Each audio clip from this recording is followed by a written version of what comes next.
Good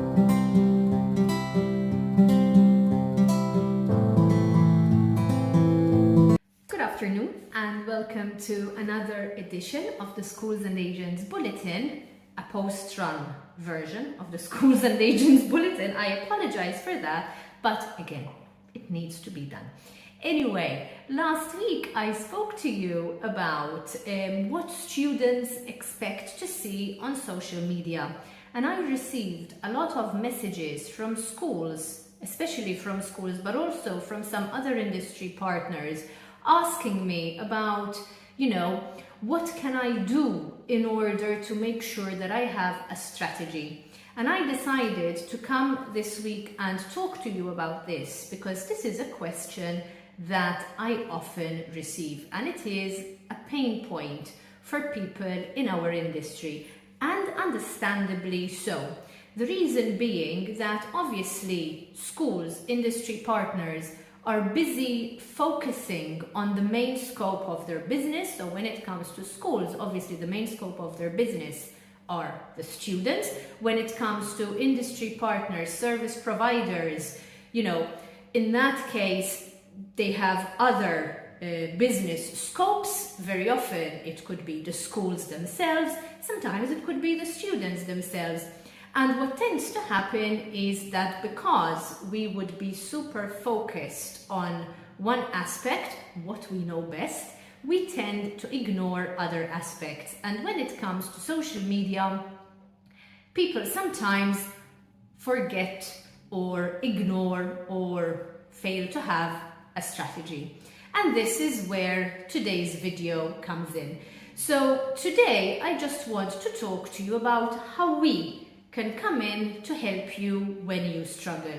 So the first thing that we like to do when it comes to helping a school or an industry partner with their social media strategy is to understand the main scope of their business, first of all, and to understand their unique selling points, because the unique selling points are what's going to help us spread the message in the voice of that particular industry partner. To give you an example, not all schools are the same, but the main scope of all schools obviously are the students. However, when it comes to creating social media strategies for the different schools, we try to understand what their target market is, what, like I said, what their unique selling points are, because these are the points, these are the topics that we would be using in order to spread the message. Now, when it comes to the logistics of it all, the way we like to work is that obviously after a discussion with the school or with the industry partner, after an initial discussion with the school or industry partner, because we have more than one for sure, we agree on a number of topics that are the main target for the coming weeks or the coming months, depending on what the social media strategy looks like. And I say this because our social media strategies are completely flexible.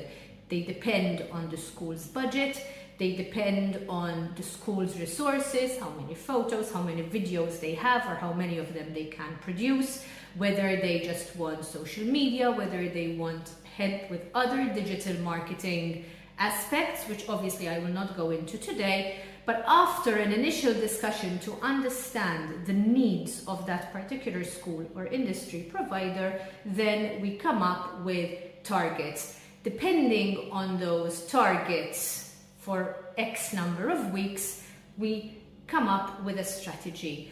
Then we forward the strategy to the school, we discuss with the industry partner, we discuss the strategy with the school or with the industry partner, we make any changes that are necessary following that discussion, and then that is when we start to design the posts, we start to caption the posts. Once we finish, we pass them back on to the school or the industry partner for feedback, and only once that is approved do we schedule the social media posts, in this case for that particular school or industry partner.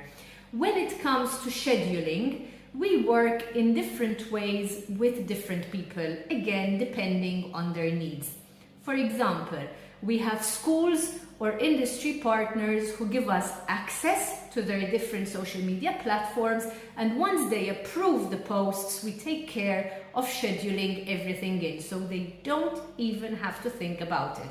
In other cases, we have other partners who ask us to schedule some of the content, but then, for example, they tell us you schedule Facebook and Instagram and we take care of LinkedIn. In some other cases, we just give them this strategy and they take care of the scheduling themselves. Again, we can be as flexible as you need us to be, and we work around you. That is something I always like to say in my meetings. We work around you, so we are not here to disrupt the way in which you are currently doing things. If you've reached to us for help, it's clearly because you need somebody to help you with strategy and implementation. So we work as flexibly as possible in order to work around you, rather than introduce new ways for you to do things. For today, I'm going to leave it there. Obviously, as you can see, when it comes to social media marketing strategy, digital marketing strategy, there is lots more we can say, and I will continue to elaborate on this in the coming weeks. For the time being, I'll leave you with this, and I wish you all a very happy weekend.